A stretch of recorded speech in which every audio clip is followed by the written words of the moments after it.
From the very first day that Earthling Ed popped on the scene, I could sense something was not right about this guy. Earthling Ed just recently went under fire from the carnivore community. Some vegans feel it is perfectly fine to lie to the public. I hope people will stop donating to that liar. Beating Obesity writes under an Ed debunked video. Nice how they stuck in the word ethos after not-for-profit. Rotiflamayo? Okay. What a transparent scam artist. Okay then. And these, he means Ed and his girlfriend, are just two among the many vegan scammers out there. Alrighty then. So is Earthling Ed truly a scam artist? Today you will know the truth about the 7 key carnivore arguments about Edward Gaunt that are shown on the screen right now. Before we go further, I would love for you to subscribe and hit the bell icon. Making this video seriously has put me in quite some intellectual pain, and watching all videos of the carnivore crowd at least depreciated my IQ by 3.5 points. So okay, let's hit it.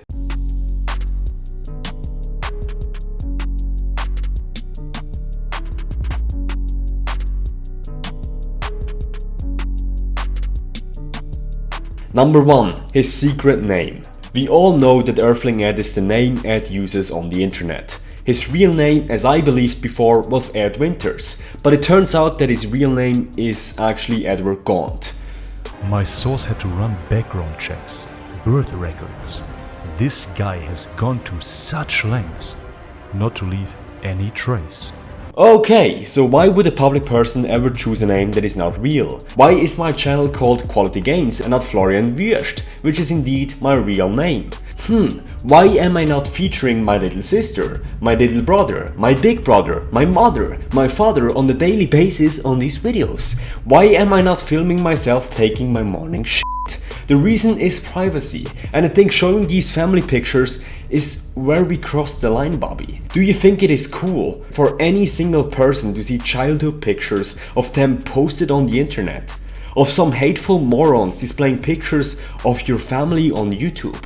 I mean, how fucking low can you go? For the people that are not familiar with life in the spotlight, people who don't even have a profile picture on YouTube, this is hard to understand. But people can be very nasty. And with the reach and message of Earthling Ed, I must assume he gets threats of violence on a daily basis to him and his family. I mean, seriously, do you think it isn't safe to assume that of nearly 750,000 people Ed touches on a monthly basis, you can find one miserable, self-hating, bored, never do well psychopathic lunatic who can't wait to do bodily harm to you?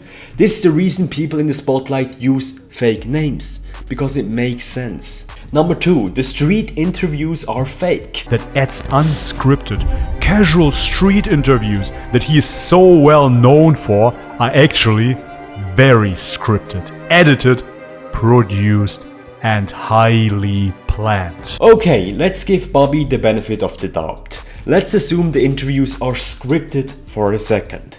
We just take a random video, such as vegan ask tough questions at food festival (debate), and take a look at the ingenious script behind it. The moderator Ed asks, why do you want to go to the event? Food, we heard the good list of restaurants, so we try it out. It's a good day out. Awesome scripting. Awesome scripting. Very well done. Very well done. I'm looking forward to trying the Indian food. Important script note here. Important script note. This actor needs to wear a black coat and sunglasses. I'm vegetarian, so anything that can... Again, important. The actor needs to touch his belly while saying that. I'm vegetarian, so anything that can... Yes man, the scripting is so perfect, it most certainly is fake. But why is his girlfriend then a script supervisor? You will see the first assistant director, Edward Gaunt. Underneath, script supervisor, Lorna Node. Maybe because they're both film producers. That's what they studied in university. They produced movies such as Land of Hope and Glory, Vegan 2018 and Sky News Sunrise. Okay, but what about his girlfriend? Ed Winters has officially introduced Luna as his life partner. Who is this Luna Woods? How did they meet? I think this is one of the cringiest parts, next to the family, which struck a deep nerve in my brain. Have you ever considered that how they met is literally none of our business? To post hundreds of photos on social media, but never one with your girlfriend.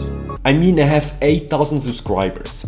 Why would I want the public to know which girls I'm dating? Over the years of running Quality Gains, posting on social media, I've hung out with plenty of girls. Yes, surprisingly QG is not an insult. And guess what?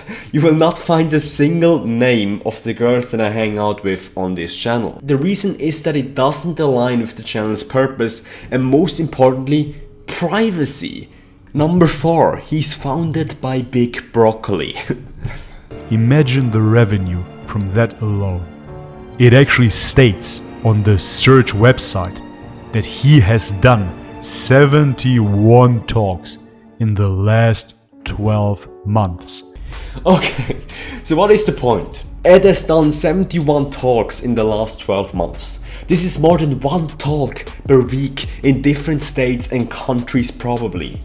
The only thing this statement proves is that Ed is an extremely hard worker and passionate about this message. Do you know how much work it is to give 71 talks in 1 year?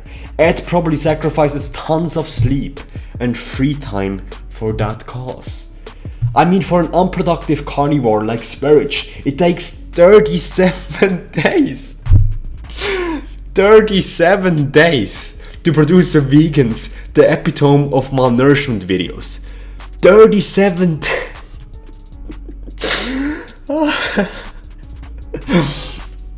37 days for a brain dead 50-minute video. Universities pay very well for guest speakers. As far as I know, universities don't pay good or even anything at all for speeches.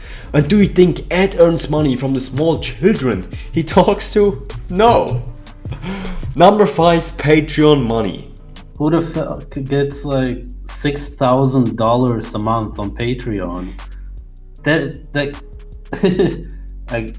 80% of it is from some billionaires who promote veganism and Monsanto or something. Right. Okay, we're talking about $6,000 to $7,000 a month. On an average advertising budget of $70 million a year of Monsanto, I'm pretty sure Earthling Ed is one of the main marketing expenses of that enterprise. I mean, the 70,000 yearly expenses of Ed will make up about 0.1%. This is such a bad argument, I can't believe it. I also think the billionaires, which net worth can rise by millions each month, donate an average of $6 a month on Patreon to Ed. I mean, what the fuck? This might be the Swiss guy speaking, but $7,000 is not much. If you've always worked at construction, like Bobby's perspective, or don't have a job or business at all, like Sverich. It actually marks my 7-year anniversary of not working, so... Then yes, it is. But if you're working your ass off, it's very possible to attain. How come that he lives in London, which is the most expensive place in the UK? Do his supporters realize what a comfortable lifestyle they are providing him with? This statement is such cringe and envy that I don't want to accept it. Man, I hope Ed lives in a great flat, enjoys top-notch food, gets chase on a daily basis and experiences the things he desires. Why? Because he's helping the less fortunate, is a man on a mission with a deep purpose and has an absolutely sick work ethic. Number 6, presentation training. And is fully convinced that this guy had intense presentation training. The whole series wants to portray Ed as an industry-funded actor, and this is based on a variable like presentation training. It is not a coincidence that he is speaking at Harvard, giving TED Talks. Plant-based news promotes him and runs articles on that guy. I mean, it is freaking free to give a talk at TEDx once you have a certain reach. Once you reach enough people every month, you can give a TEDx speech. It is not that hard. I mean, I could probably give a TEDx talk if I wanted to. The reason Plant-Based News promotes Ed is because he's one of the biggest vegan influencers on the scene. What annoys me here is that there's such a lack of resourcefulness in that argument. It just screams victim mentality. Just because Ed can give a great talk doesn't mean he's an industry-funded puppet. He likely just is a hard worker. I mean, if you want to learn how to make a presentation, you can join the Toastmasters Club. I've done this. It's $100 to $200 per year and it makes you a great public speaker. You don't need Illuminati or the vegan agenda to make a good speech. Number 7. Business setup. The company behind Unity Diner, Ed's restaurant, is Twix and Grass Ltd. And if you search for Twix and Grass Ltd, you will see that it has been set up as a private limited company, not as a charity or a non-profit company. As you can see before, it is a private limited company and not a charity. Why is that so? While I'm not familiar with the company laws in the UK, I assume that setting up a private limited company is far less complex and has less overhead than a charity. I also think that it gives you a greater possibility to maneuver in the future. I mean, even if 0% of the proceeds of Unity Diner would go to charity, as it usually is structured in 99% of the restaurant chains, vegan or not that I know, I would still go to eat there at Unity Diner on a trip to London. Man guys, I'm losing my faith in humanity here, but please tell me that I'm not the only freaking guy who isn't a freaking hater on YouTube and wouldn't give a damn about Ed making some good bucks. I mean, f*** me. Conclusion. You see, I got quite frustrated here in the end, because videos like these just somehow struck a nerve. I mean, Earthling Ed does great freaking work, and it pains my brain. It pains my neocortex to see such a hard and honest worker to get trashed in that way. Publishing family pictures of a person that you don't agree with on the internet, of a person that apparently values privacy so much to use not one but 2 aliases online. I mean, how freaking low can you go? I can't believe it. See, I don't know Ed personally, but I know how much energy it takes to produce videos and to run a business that puts a dent in the universe, while still getting criticized by empty-headed weirdos that probably just fart around all day long, doing nothing with their lives. I don't know about Ed, but one of the things that keep me going are the intelligent comments on my channel. One of the things that motivate me, guys, is you. I've seen such intelligent comments on my channel that I sometimes get goosebumps. I'm serious. I'm very weird in that sense.